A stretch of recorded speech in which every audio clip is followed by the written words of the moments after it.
We're starting a new series today. I'm super excited about this. This is what we're going to be in James. You have your Bibles with you today. We're going to be in James chapter 4. I want to unpack a couple of things for you before we get there. But here, the next several weeks, this is what we want. We want to help your core relationships thrive between now and Thanksgiving. Okay? We know that this is a really busy time in our lives, and we know that it's easy for relationships to get put on the back burner. We want to help your core relationships, and by core I mean your kingdom relationships that are in front of you this season. We want to help those thrive. Okay, you want to help those thrive. Now, here are a couple obstacles that I just think get in our way sometime. So here's the first one. We're going to go to the memory verse a little bit later, okay? Here's the first one. When our schedules fill up, we lose time for people, and our core relationships are often the first victims. Anybody down with that? Does that ever happen to you guys? And here's why. We think time is limitless.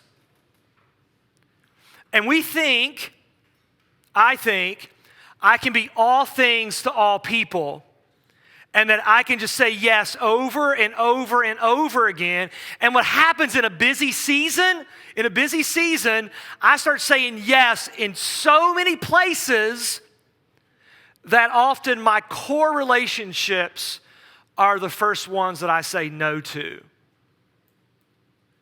And a huge part of that is, we're going to today, is I just don't realize that time is limited. It's a limited resource. It's not limitless. Now when that happens, this is how I feel, and maybe you feel this way too. Like in my flesh, I feel guilty when I let my core people down. Life's busy, and look, they love me, so they they'll just keep loving me even if I let them down, because they're my core people. But I feel guilty, and then I feel like a failure when I can't run my own life. Does that resonate with anybody? I mean, in the midst, here's the hope. The hope is not, when we get to Thanksgiving, then I can really have some meaningful time with the people that I care about the most. Or when I get a break, I'll be able to find some time to really hang with the people that I care about the most. We want to say, no, that's not God's will and dream for our lives. That His will and dream for our lives is even in the midst of the busyness of our lives, we find a way to manage the relationships that matter the most to us. Let me say it this way. Your core relationships deserve your yes, even in a busy season, and people are not leftovers.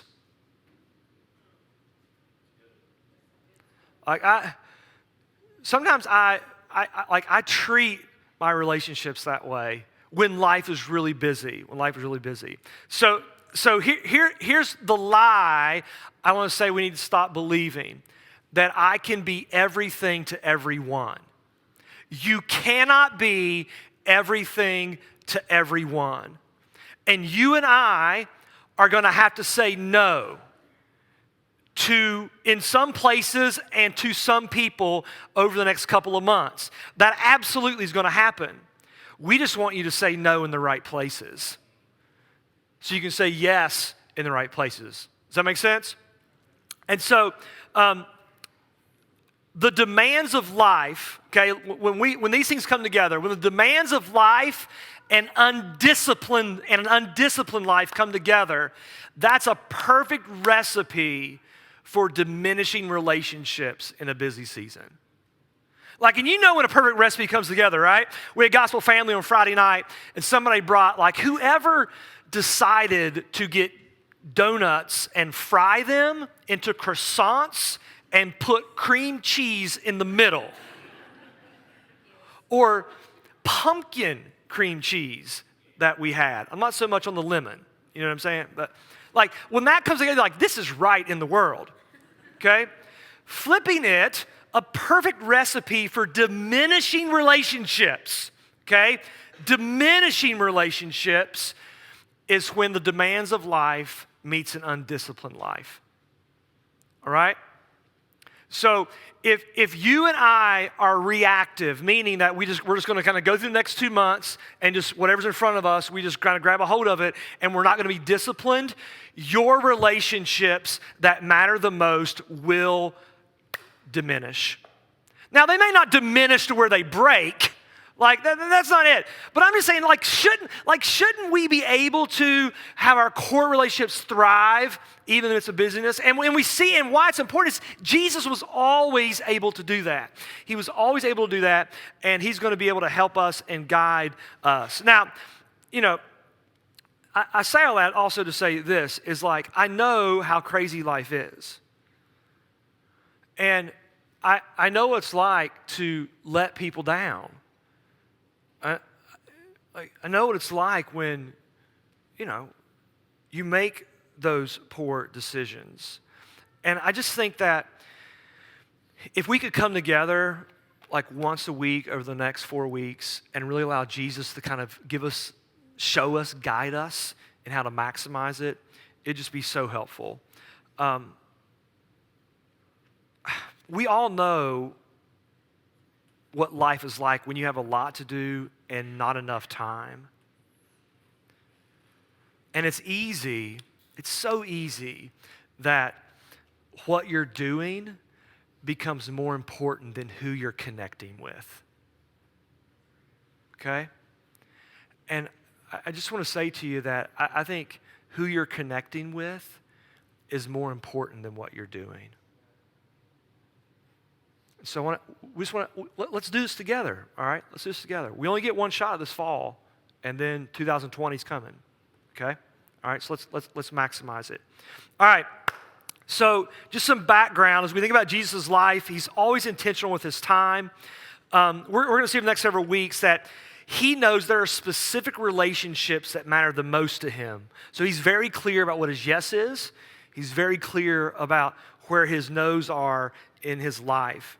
He knew his time was limited. I mean, he's 100% human. And so it's not like we have, like, Jesus is 100% God, and he shows us this inhumane life that we can never measure up to. No, he's actually 100% human too. He just says, this is actually how you do it.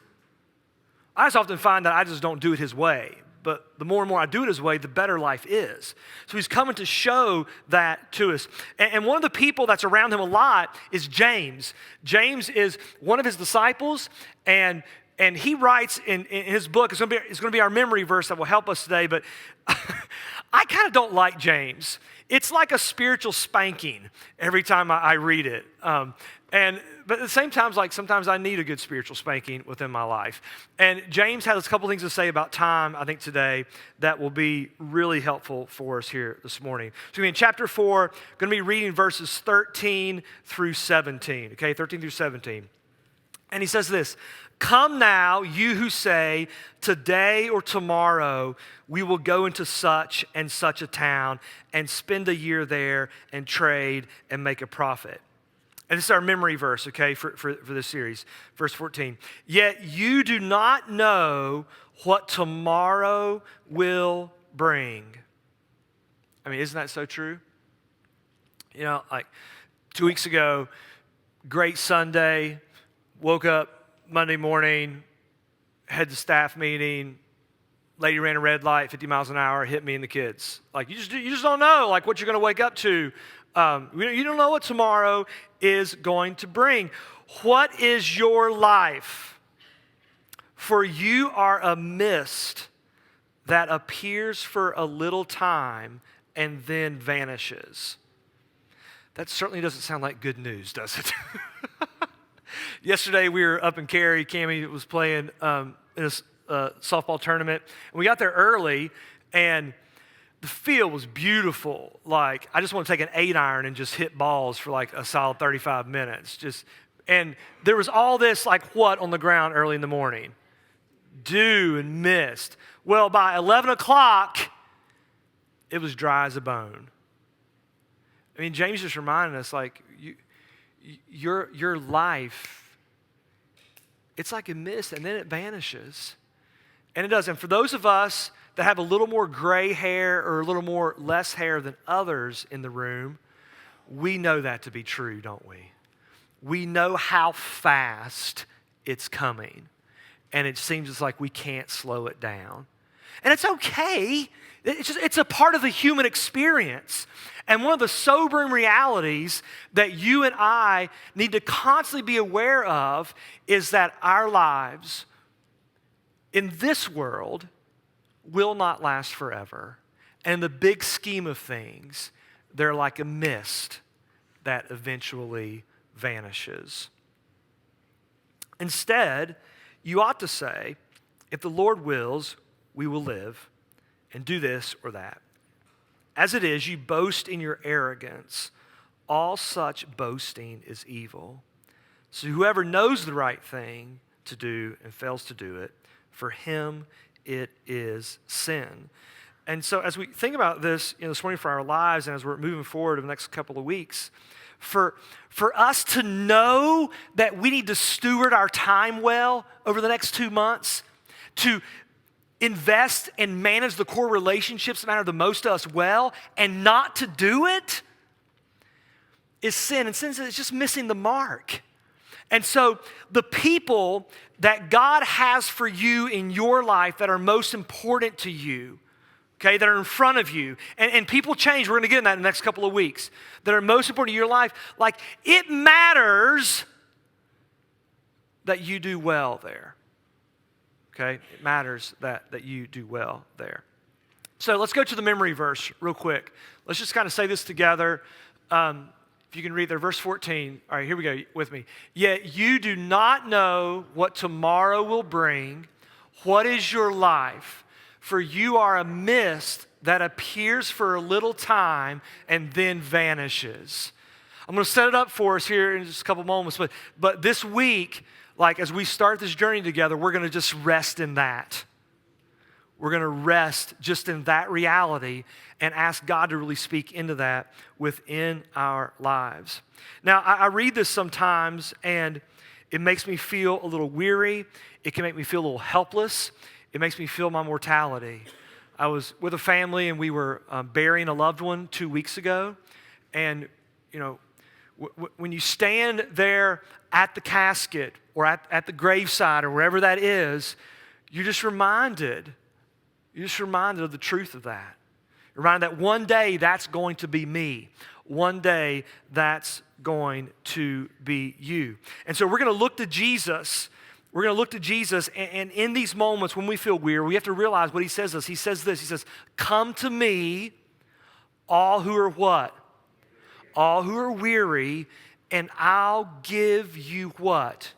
Rest, okay? I'll give you rest. And so it can feel daunting for us to think about how am I going to manage all this in the next 2 months. I just think if we rest in him, he will provide for you. He will provide. We're going to come to him. I want all of it. Let's come to him and he'll give us rest. Let me just say it this way. When we rest in Jesus and Jesus' ways, our minds are renewed and we're empowered to manage our relationships differently. Okay? And so I'd love for all of us to just give it a go. Like, let's just give it an experiment and just see if it works. If it doesn't work, you can go back to January forgetting about everybody and just doing what you want to do. Does that make sense? Like, just give it a go over the next few weeks, and I think we'll really see some breakthrough along the way. All right, here's just 3 steps I want to give you for this week that I want you to do. Okay, 3 steps. The first one is I want you to learn the memory verse.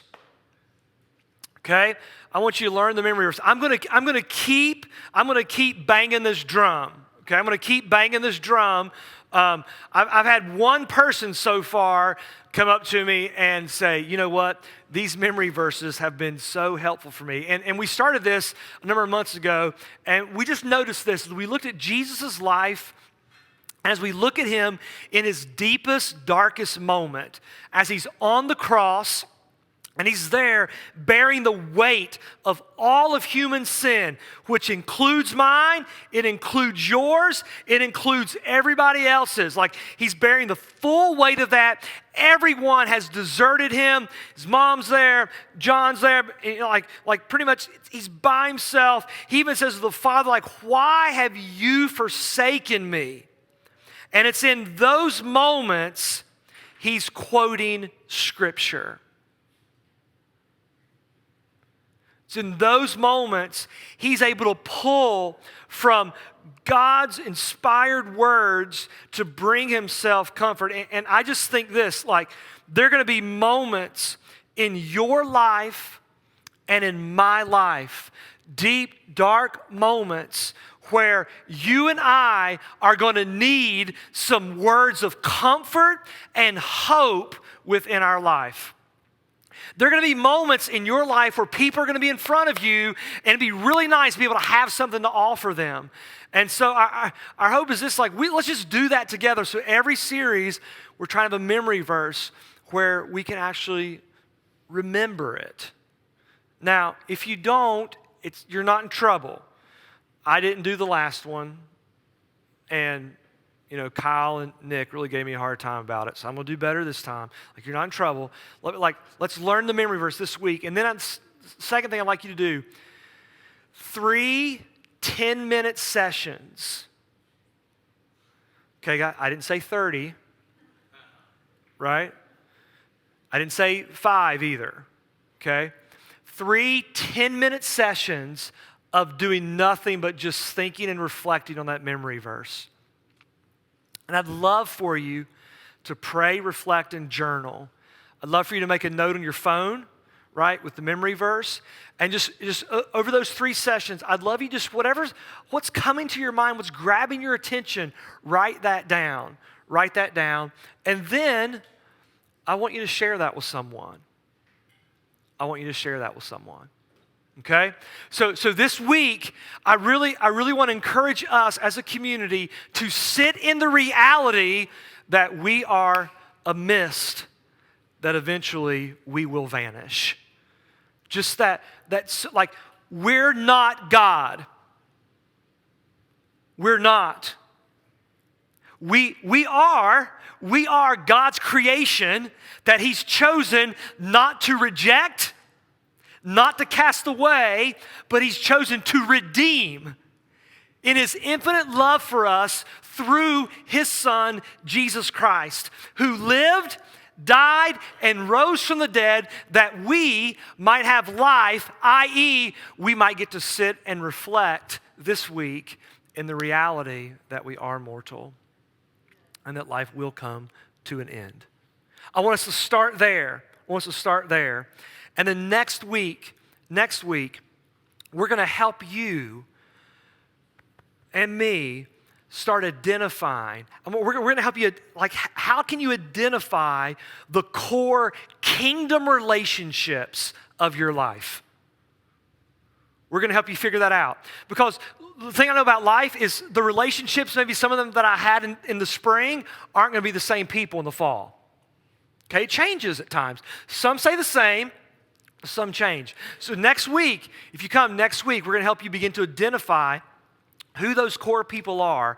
And then the week after that, we're going to help you figure out what's the rhythm of orbit interaction you need to have with them to actually have those relationships thrive in your life, to manage them the most. And we're going to be in the Gospels the rest of our time together, and Jesus is going to guide us. We're going to learn from him in the midst of that. Good deal?